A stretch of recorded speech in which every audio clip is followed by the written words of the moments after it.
Hey everyone, welcome back to Yuri's Box.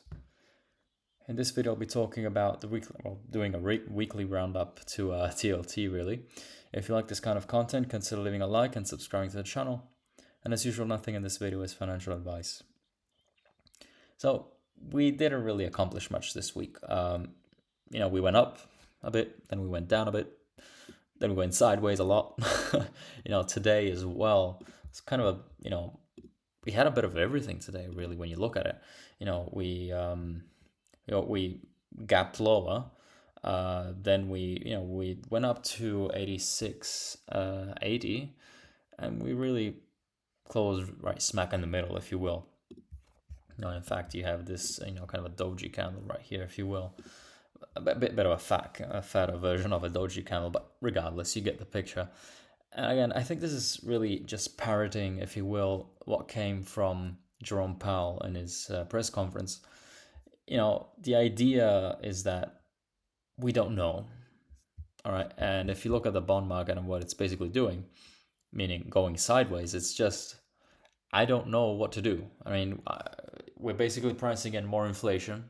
All right. Just as Powell said, the potential for, tariffs being, a lot more inflationary than people are thinking. But at the same time, you have, severely, if you will, deflationary forces at play. We've seen this week's data, be quite negative. We had Empire State Manufacturing Index. We went over that. That was negative. That was downside surprise. Retail sales, downside surprise. What else did we have? Housing, still bad. We had initial claims, right? Initial claims still bad. All right. Granted, I had expectations about 245. As we've been hammering on this channel, you'll know that 245 is still moving up. All right, and that is definitely not the the direction you want to see initial jobless claims move. If you're particularly bullish on the economy. Again, the way I personally treat initial jobless claims is anything below 215. Generally speaking, you can expect the unemployment rate in the following report to come in lower. Anything above 220, now that kind of seems to be the break-even point, if you will. Anything above 220, you can expect generally the unemployment rate to move up. That's basically been the my way of interpreting things, if you will. And again, we're at 245, and we spent all of June above 220, and that to me just suggests that we're likely to see the unemployment rate move up in next month's report. Same thing goes for continuing claims. All right, we continue to see continuing claims break higher. All right, we're practically at cycle highs. All right, we spoke about this in a couple of weeks ago that this was just begging for a breakout. Here we have it. My target, if you will, for the summer is anywhere between 2 and 2.1 million for continuing claims. But again, time will tell if that's too ambitious or rather too pessimistic or too conservative. All right, we'll see how things play out. But regardless, this week's data was really not that great. All right. The conference board, the leading index, still pointing down. Today we also had another regional read, the Philadelphia Fed manufacturing report.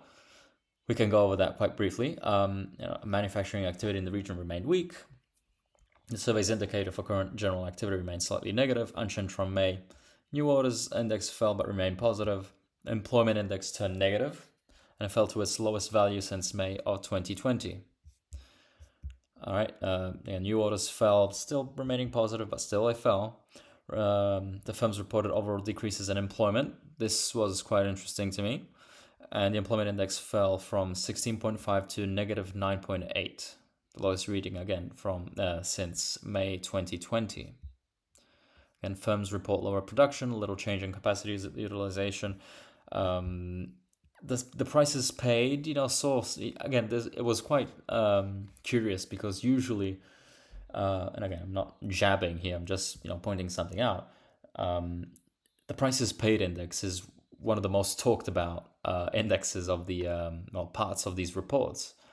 Funnily enough, this time around, you didn't really see anybody talk about it. Surprise, surprise, because it came in quite lower than the previous reads. We were around 60 again across all major regional surveys. We started to see some softening in that in those inflationary pressures. All right, just something to keep in mind. Moving on, how a third of firms expect the impact of uncertainty to worsen over the next 3 months, and 26% expect supply chains impact to worse.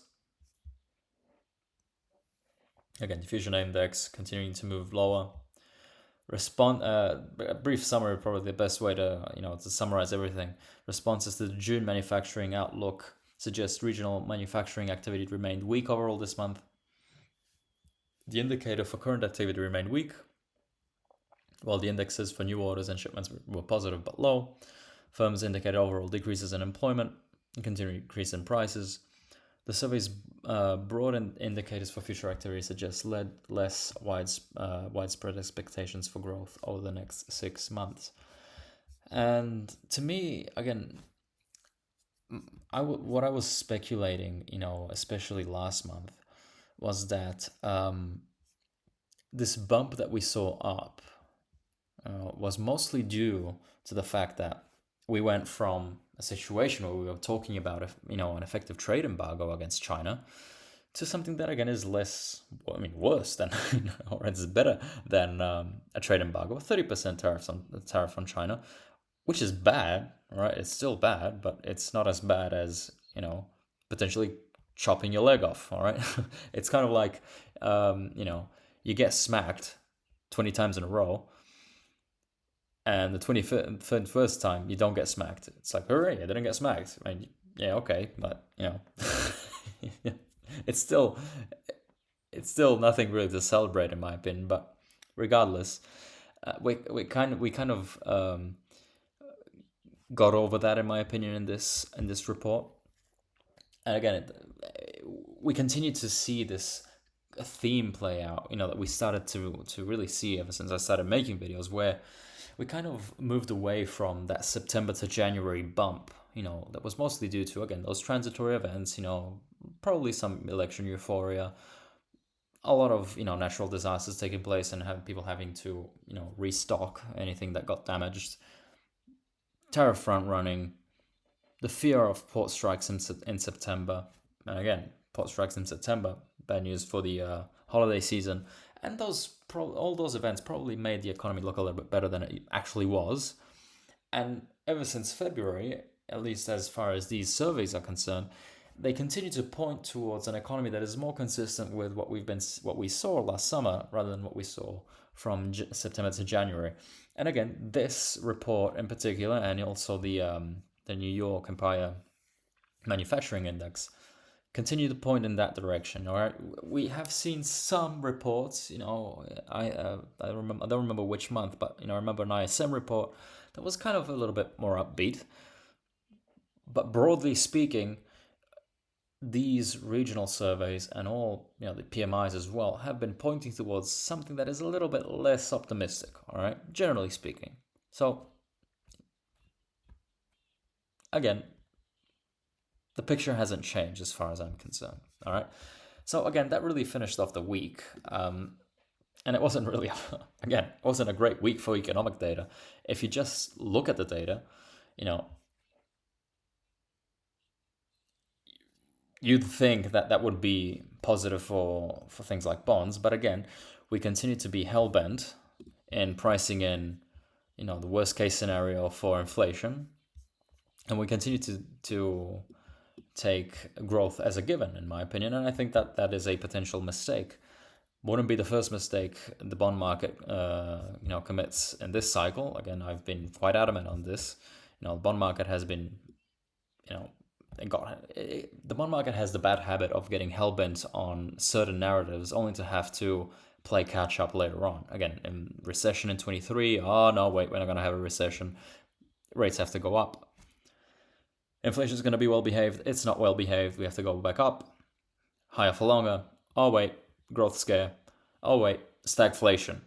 You get the picture. So don't be surprised if actually, the bond market has to have an abrupt about face, really. So, do consider that. What we have coming up next week is also relevant. Our almighty PMIs will be coming out. We're expecting a slight decrease, both in the manufacturing and services sectors. It'll be interesting to see.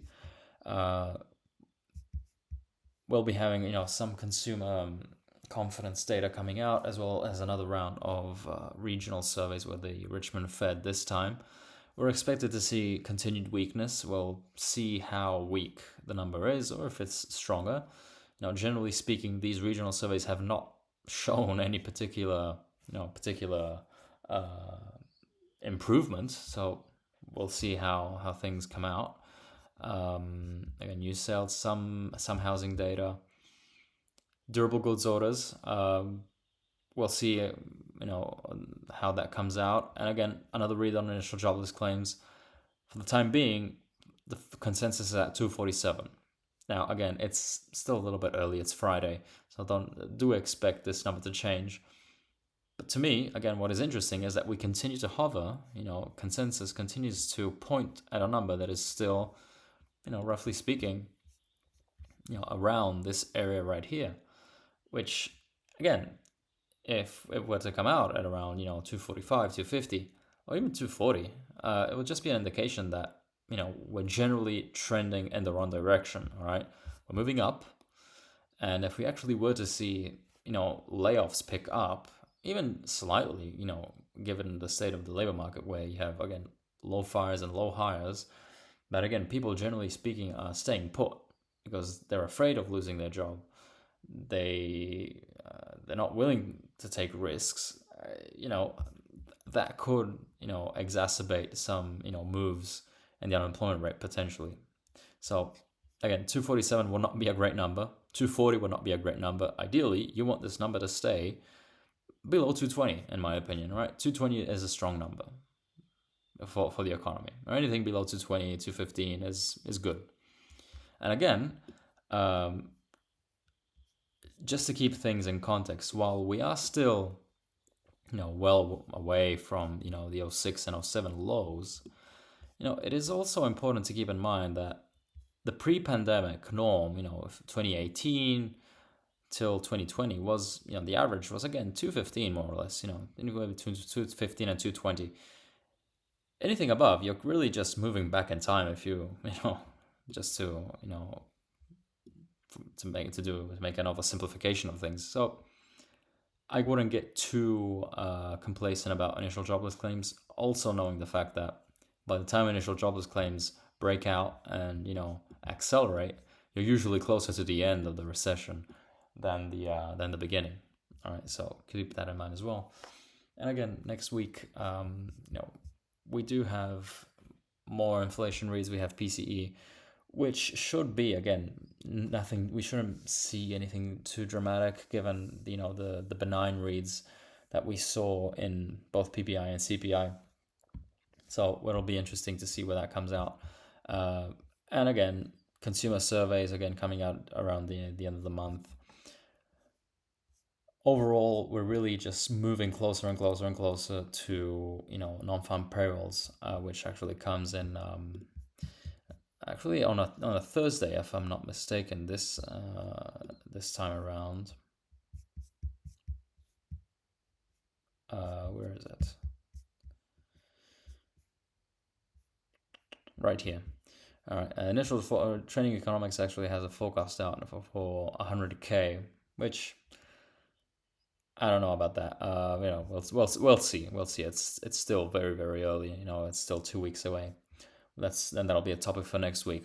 So overall, what does that mean for TLT? Well, didn't really mean that much this week. Again, why? Well, really because the bond market continues to be kind of caught in this range, if you will, where it's kind of, again, parroting and replicating the rhetoric coming out of the Fed. We can't really do anything because we don't know what's going to happen. There's uncertainty. We don't know what the impact of tariffs will be on the economy. In the meantime, the data is coming out and it's telling you what the economy is looking like, and it doesn't really look like a particularly gangbusters economy. Now, again, is it a depression? No. Is it a recession already? I don't know.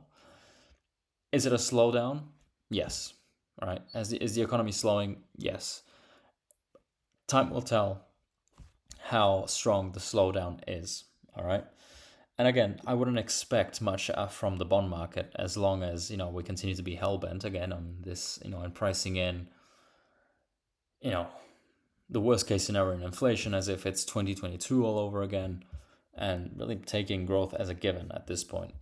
Again, don't be surprised if all of a sudden, in either direction, whether the bond market has to play catch up, right? Don't be surprised if we have some kind of move like we saw in 2023, where again, no recession meant that the bond market had a lot to catch up to. I wouldn't be surprised if we actually eventually have to see kind of the opposite, where we're kind of bobbing around, going sideways because I don't know, inflation's going to be worse than and all that yada yada. All of a sudden, you start having to face the music where initial jobless claims are above 250. Continuing claims are nearing 2 million. Non-farm payrolls, get revised lower again, as we saw in yesterday's video. All right, we've already seen big revisions to the downside. Again, 100K isn't a good number. When comparing to the past, just look at it last year. All right, what some of the numbers were: 300K, 250K. 2023, 400K, 200K, 200K, 300K. All right. And now we're at a measly, 100K. And also consider that these aren't even finally revised numbers, because again, these are the three revisions that the BLS gives. And then the QCEW comes along and it just slashes everything. In 2024, these numbers were revised down by quite a bit. So again, like July was revised lower by half. Same thing in June. May was revised much lower. You get the picture. So anything weak right now, so even 100K, which isn't great, consider that by the time the QCEW comes around in 2 quarters time, these numbers will likely be even lower. Probably between, I don't know, 25 and 80K. It's a big range, I know, but, more or less give or take. Because again, in a slowdown, what occurs usually is revisions. The BLS tends to overstate the strength of the economy. And during times of expansion, the BLS tends to underestimate the strength of the expansion. So usually what you'll see is that, again, in times of expansion, like 2022, for example, you'll see that some of the revisions actually came in positive. All right, and as we move into the slowdown period, you'll see that revisions are still, generally speaking, negative, because again, in expansion, the strength of the economy tends to be understated. In a slowdown, it tends to be overstated. All right, and so usually in a slowdown, you'll see exactly what we've been seeing now: huge revisions to the downside. All right. So again, don't be surprised if all of a sudden we get a combination of different factors, initial claims, continuing claims, non-farm payrolls already, looking more and more negative, potentially an increase in the unemployment rate to something like 4.5 or 4.6. Then the bond market will likely have to wake up and have to, turn around and say, you know what, forget about inflation. But again, that is a process, as I've been saying, quite boringly, for about, ever since April, really. I'm not expecting that, aha moment where everything just falls apart and, we're in imminent recession just like that. I'm expecting this kind of slow burn, and really where you see the data continue to trend in the same direction, slowing, and eventually we'll get there. My kind of roadmap is that potentially we might see a repetition potentially of what we saw last year, where around this time of the year things kind of look okay. We need more data. We need more time. As said by Pal, I'm planning to make a video on that. But again, around this time of the year in June, we need more time. We need more data. Then the summer rolls around, and it's not looking too good. And potentially September could be one of those, the moment of truth, really, where we're at a worse position compared to last year, and we don't have all those positive catalysts that we had last year.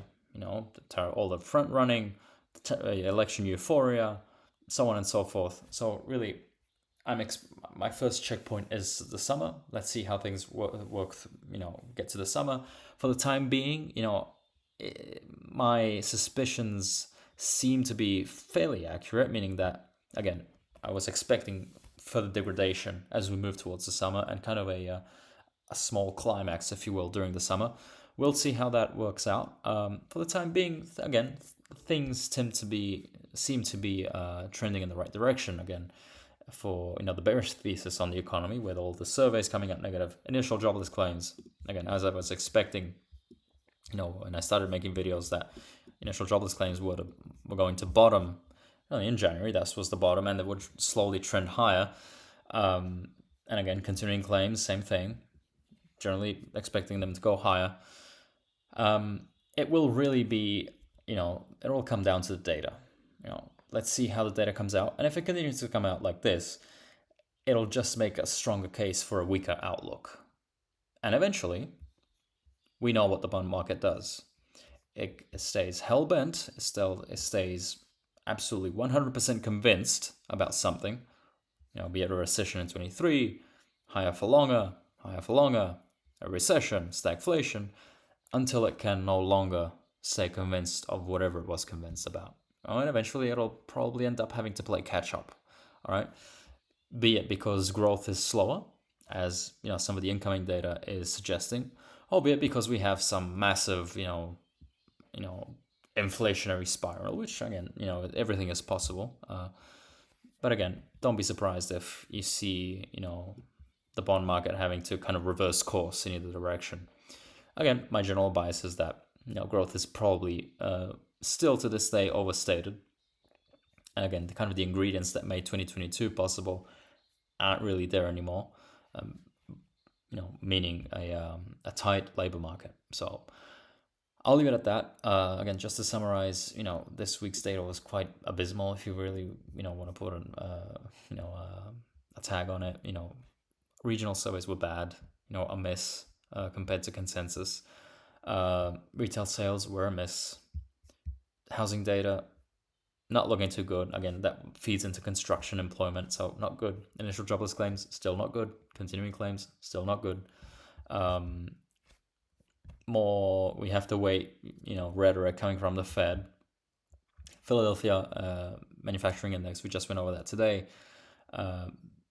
Worse than consensus. And again, just to reiterate, we probably moved on from, we're not going to have an embargo against China kind of euphoria that we saw last month. And we're kind of probably, moving back to where we were, pre-tariff drama, which again is not a good place. And next week, we really have some data coming out. Again, another round of housing data and the PMIs. Really, the PMIs will be the kind of the creme de la creme, the main event next week. All right, as well as some consumer surveys. I'll leave it at that. Hopefully you like this content, and if you do, leave a like, subscribe, and I'll see you next time. Bye.